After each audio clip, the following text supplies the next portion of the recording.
Source sûre, le président Emmanuel Macron a enterré tout espoir de réconciliation avec l'Algérie.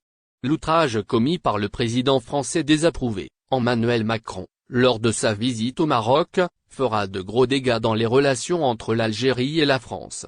Des indiscrétions parlent d'ores et déjà d'une nouvelle batterie de mesures de rétorsion qui seront prises par les autorités algériennes dans les jours et les semaines à venir, pour faire comprendre aux pensionnaires de l'Élysée qu'il est allé trop loin dans ses provocations à l'égard d'un pays, l'Algérie, dont le président, Abdelmadjid Tebboune, n'a pourtant eu de cesse d'œuvrer, depuis son premier mandat, dans le sens d'un apaisement dans les rapports tendus avec l'ancienne puissance coloniale. Mais, à Paris, les nostalgiques de l'Algérie française, aussi aigris que puissants, ont réussi à imposer à Emmanuel Macron une ligne de conduite foncièrement anti-algérienne et pro-marocaine, insufflée par les personnages douteux qui l'ont accompagné dans son déplacement au Maroc, en tête desquels l'innommable Habib Meïé, apologiste du terrorisme israélien à Gaza et au Liban, et Bernard-Henri Lévy, destructeur de la Libye voisine. En renouant le lien avec le Maroc, Emmanuel Macron fait le deuil d'une ambition, celle de normaliser ses relations avec l'Algérie, font savoir des sources informées. Il enterre ainsi quasiment tout espoir de réconciliation avec l'Algérie, ajoutent nos sources, selon lesquelles, par cette attitude, le président français bafoue le droit international, notamment en annonçant l'ouverture prochaine d'un consulat au Sahara occidental occupé. Ce changement de cap sur ce territoire disputé entre Rabat et le Front Polisario est largement considéré comme une déclaration de guerre et une cause de rupture dans la relation bilatérale avec la France, constatent nos sources. Tous les présidents français ont maintenu un équilibre dans cette relation trilatérale, mais cette nouvelle décision de Macron ne sert absolument pas l'objectif de la paix au Sahara occidental, avertissent nos sources. Au contraire, appuie-t-elle, elle justifie et aide à consolider le fait accompli colonial dans ce territoire. Il a ainsi définitivement enterré tout espoir de réconciliation entre l'Algérie et la France, tant qu'il sera encore au pouvoir, insistent nos sources. Le revirement d'Emmanuel Macron dans sa politique maghrébine est symptomatique d'un grand malaise dans la gestion des dossiers internationaux par la France actuelle. Au début soutien inconditionnel, voire zélé d'Israël, le gouvernement français a tourné kazakh lorsque l'incontrôlable Netanyahou a osé attaquer une chasse gardée de la France, le Liban, considéré par Paris comme un département français, au même titre que le Maroc. Puis, dans le dossier sahraoui, la France, sous l'instable et inconséquent Macron, est passée outre les résolutions onusiennes et les arrêts de la Cour de justice de l'Union européenne, foulé aux pieds par les nouveaux concubins franco-marocains, rabibochés après une scène de ménage qui aura. Emmanuel Macron veut normaliser les relations avec le Maroc. Dans la suite logique de sa reconnaissance de la marocanité du Sahara, une décision qui a contribué à apaiser les tensions avec le Royaume, le président français effectue depuis lundi une visite d'État de 3 jours à Rabat. En optant pour un réchauffement de ses relations bilatérales avec le Maroc, Macron renonce indirectement à une normalisation de ses relations avec l'Algérie, analyse l'opinion.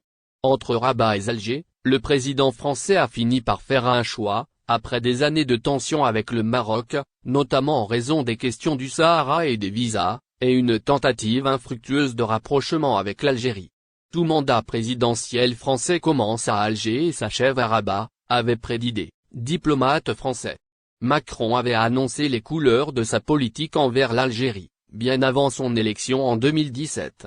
Lors d'un déplacement à Alger, le candidat à la présidentielle d'alors avait qualifié la colonisation de crime contre l'humanité.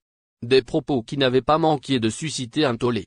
Le président français avait alors tenté de repréciser son idée, affirmant sa détermination à rebâtir les relations avec Alger, à réconcilier les mémoires.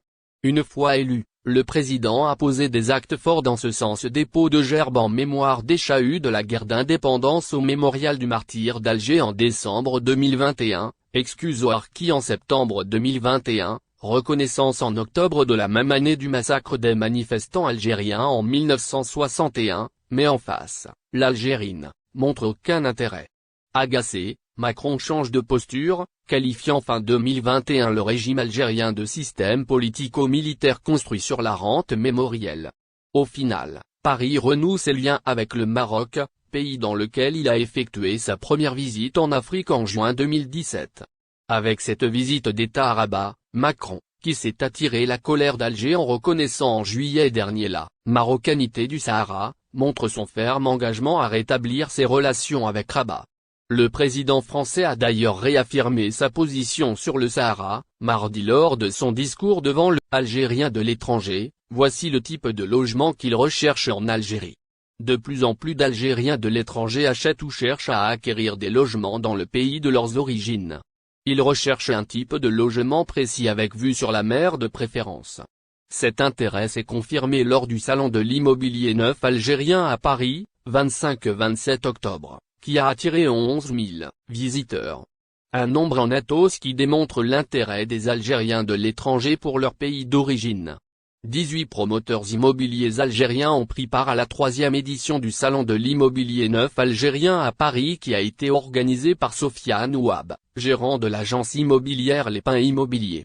Objectif, répondre aux besoins de la diaspora algérienne dans le domaine du logement. 11 000 visiteurs étaient présents durant ces 3 jours de salon, c'est plus que le double que la première édition qui avait attiré 4 500 visiteurs, selon Sofiane Ouab. Une évolution qui montre l'intérêt des Algériens de France pour l'immobilier en Algérie. Sofiane Ouab a eu l'idée d'organiser ce salon suite aux demandes reçues par ses clients algériens vivant à l'étranger. Grâce à nos 22 ans d'expérience, on connaît les besoins de la diaspora, explique-t-il à TSA. Le but de ce salon est d'informer les gens et de les rassurer. Les projets immobiliers proposés sont vérifiés par Sofiane et son équipe. Nous visitons nous-mêmes les projets. On ne présente que des choses vendables, on vérifie que le promoteur entre dans le cadre de la loi, explique-t-il. Selon lui, la plus grande préoccupation des Algériens de l'étranger est de se faire arnaquer. Ils attachent beaucoup d'importance à la fiabilité du promoteur immobilier, précise notre interlocuteur. Pour répondre aux précédentes demandes, les promoteurs immobiliers construisent dans de nouveaux endroits. Les nouvelles villes concernées par les projets de cette année sont Tizi Ouzou, Skikda, Constantine et Beni, Awa Tipazak, indique Soufiane Ouab. Parmi les villes déjà présentes dans les catalogues des promoteurs immobiliers destinés aux Algériens de France, il y a Alger, Béjaïa, Oran, Mostaganéon, ou encore Boumerde. Un logement de type T3 avec vue sur mer de préférence, des projets qui s'adaptent à la clientèle qui, pour la plupart, recherche un appartement de type F3 ou T3 avec vue sur mer, ajoute Sofiane Ouab. Ce qui donne lieu à de nouveaux projets en bord de mer dans les villes de Skikda et Beni Awa. Concernant le paiement, cela se fait via les banques basées en Algérie. L'acquéreur doit donc ouvrir un compte bancaire dans une banque algérienne.